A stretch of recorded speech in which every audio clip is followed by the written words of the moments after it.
On today's PMEA's Take Note podcast, we are talking to the 2026 PMEA Outstanding Superintendent.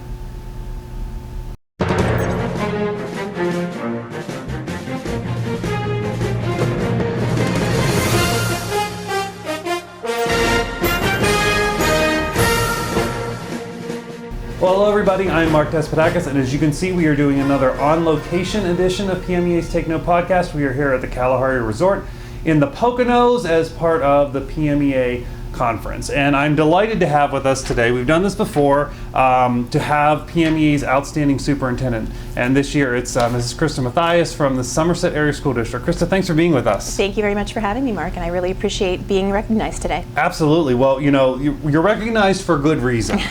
Certainly, we just came from the opening session here, and we heard you talk about your school district and what music has meant to you. So it's very obvious, as I was certainly even watching you interact with some of the music teachers in your district, how they value your support. So we certainly value your support as well. So congratulations to you. But tell us about your district. Tell us about Somerset. Tell us about the students you serve. What's the district like? So we are a very rural school district in southwestern Pennsylvania. We have about 2,200 students, and we have a large population of students who are, about 38% of our students are living in, qualify for free and reduced lunch, which means they live in a situation where they could be considered living in poverty. And you know, we have a lot of interesting students. We have a lot of wonderful students, a lot of wonderful families who support their children very well. And then we have some who are struggling quite a bit. One thing is for certain, though, we have an absolute wonderful, dedicated faculty who really work very hard to inspire our students in every area of life, not just in certain subject areas. Yeah, and you know, the word rural school district gets certainly tossed around a lot. Mm-hmm. I don't think a lot of people fully realize the extra set of, for lack of a better word, say challenges that come with a rural school district, including like space, right? Mm-hmm. You're probably larger than some space-wise than some districts that might be outside of a big city.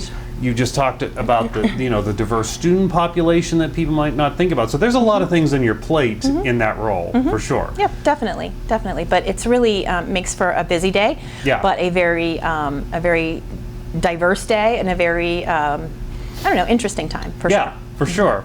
You don't want to be bored. No. And I'm sure you're not. So tell us about the programming that you offer in your school district as far as music education. Maybe a chance to brag a little bit. Oh my goodness, and I will do that for as much time as you'll give me. Okay. So I'm very fortunate to have band, chorus, and orchestra specialists in Somerset Area School District, and we start our students learning their instruments and using their voices very early in elementary. And even we have a lot of folks. This is the cool thing, I think. We have a lot of teachers who are not necessarily music certified teachers who are very musically gifted or musically interested. And for example, the choir director at my church, she is an elementary librarian, but she is a choir director also, and she leads a lot of our primary level music experiences for our students, even though we also have a music certified teacher actually providing the instruction. So really from early on, our students are learning to experience and enjoy music, and I love that. And when they get into 3rd, 4th, 5th grade, they can decide to select one or more instruments, band instruments, string instruments, and they start taking lessons. We have one-on-one lessons, small group lessons for the most part, throughout 4th grade and up. And they really just thrive. They learn to enjoy it, and it really becomes part of their lives in school. And then I feel like it becomes part of their lives outside of school too.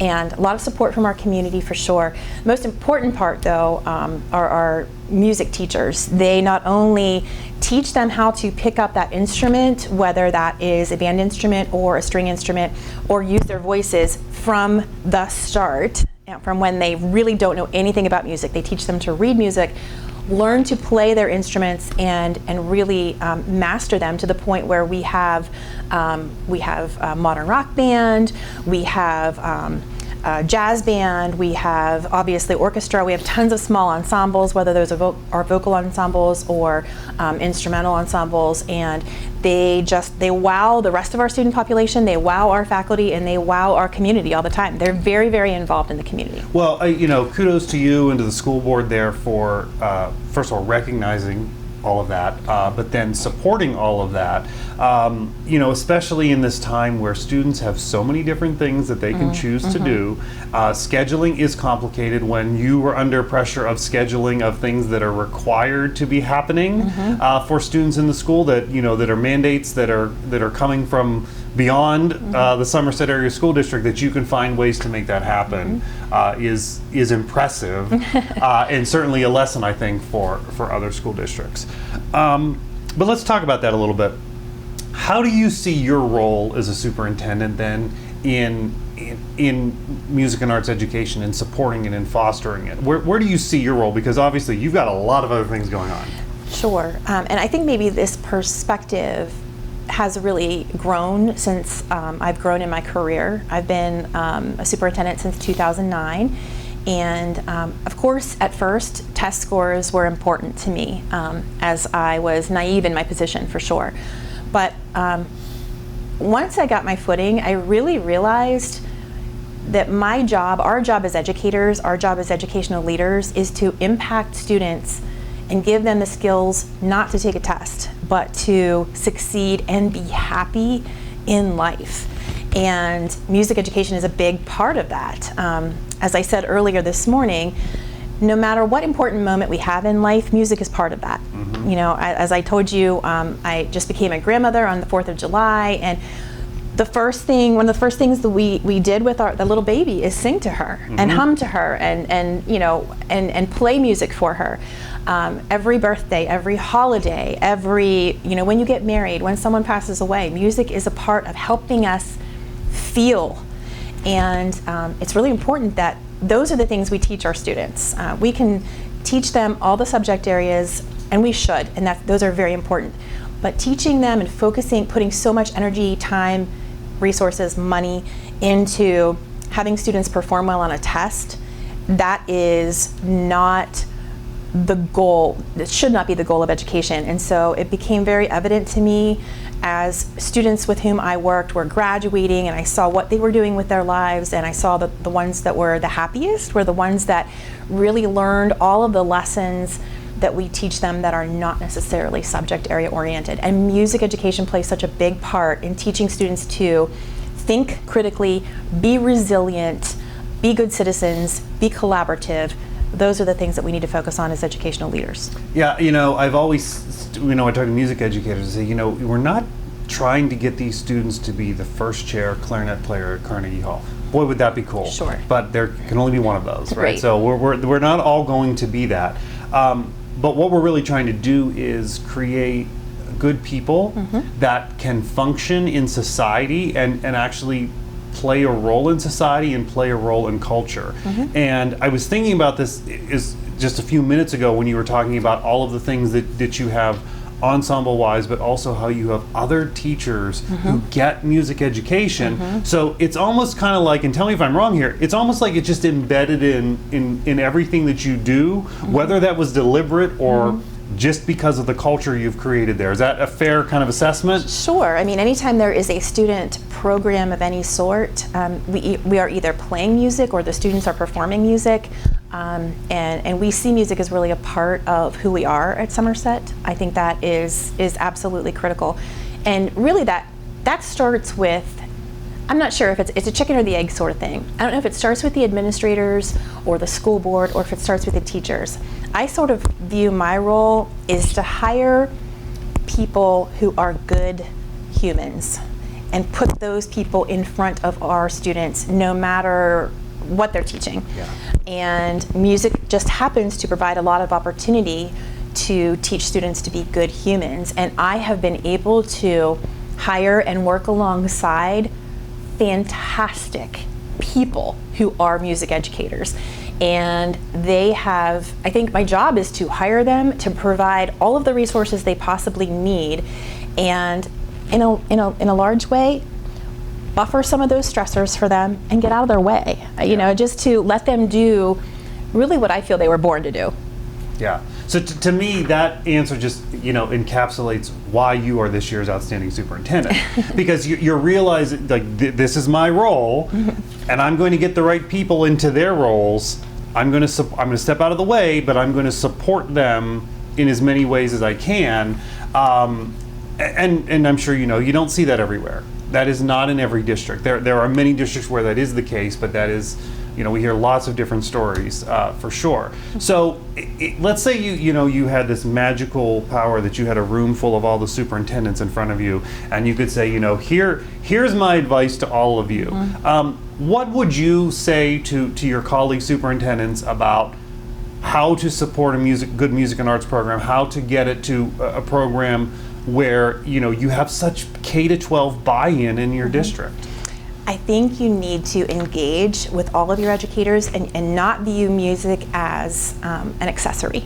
It's not the side dish to your meat and potatoes. It is a main attraction, and we need to, as school administrators and as leaders in the field of education and as leaders in life, we need to make sure that all of our students have an opportunity to shine, whether that is in our agriculture program or in FBLA or in an athletic event activity or one of our music programs. And for a large population of students, for many students, music is it. Music is where they can shine, where they find their self-confidence, where they, again, learn to think critically and learn to collaborate and learn all of the soft skills that employers want.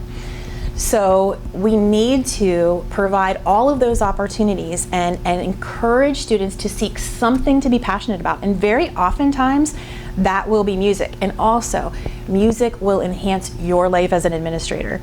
There is my favorite activity. I have two favorite activities to attend as an administrator.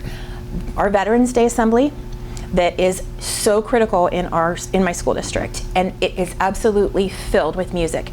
Not just music by our performing groups, not just our band or our chorus or our orchestra, but also just individual students who they get up on the stage and they perform a patriotic piece, and they perform it with such heart. That's one of my favorite events, and the second is my musical. I have the most fabulous musical director who, again, works so hard to absolutely just connect her heart with her students. And why would we not want to, as school administrators, provide that experience for, most importantly, our students and our community, but also for ourselves? It makes me so happy. It's professional gratification. Yeah. Selfishly, I'm going to say that.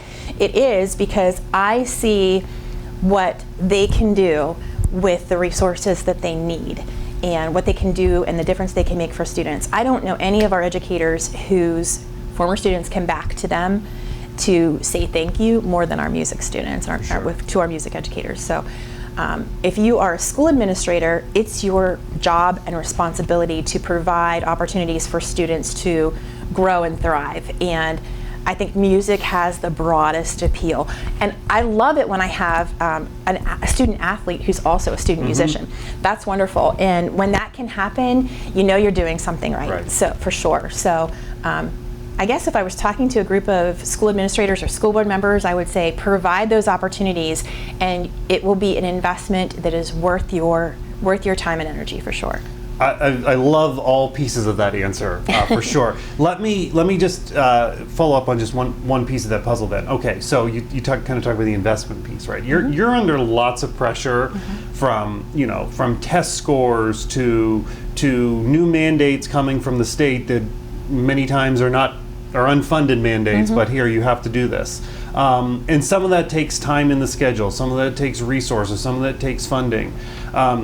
You're doing it. Every superintendent is doing this crazy balancing act, and so you're in that space of all of that balancing act. And I think in some instances the easy way to do it is, well, we're just going to focus on English English language arts, math, science. We're just going to focus on those things because that's the simple thing, because we can follow the checklist easier. The checklist doesn't follow as easy when you get into the arts. So I maybe I don't even know what my question is, but for you, as you look at that, I'm sure it's a challenge. How do you put in your brain, all right, I have to prioritize. I have to remember all of these pieces of the puzzle while still focusing on those mandates and those test scores? You just can't compromise.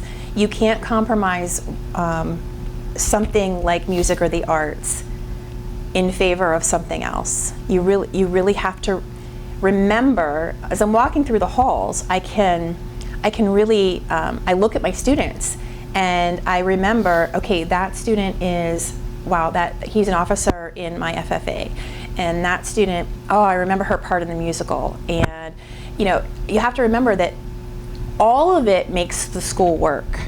It's not, your students will get better in English and math and social studies because of the experiences they have in all of those other things. And again, music, I think, has the broadest reach. Yeah. It has the most capacity for engaging students in school. Sometimes students don't want to get up in the morning, well, most of the time, teenagers don't want to get up in the morning, but if they don't want to get up in the morning and they don't want to come to school, because I was a struggling math student. I'm an English teacher. I dreaded going to math class.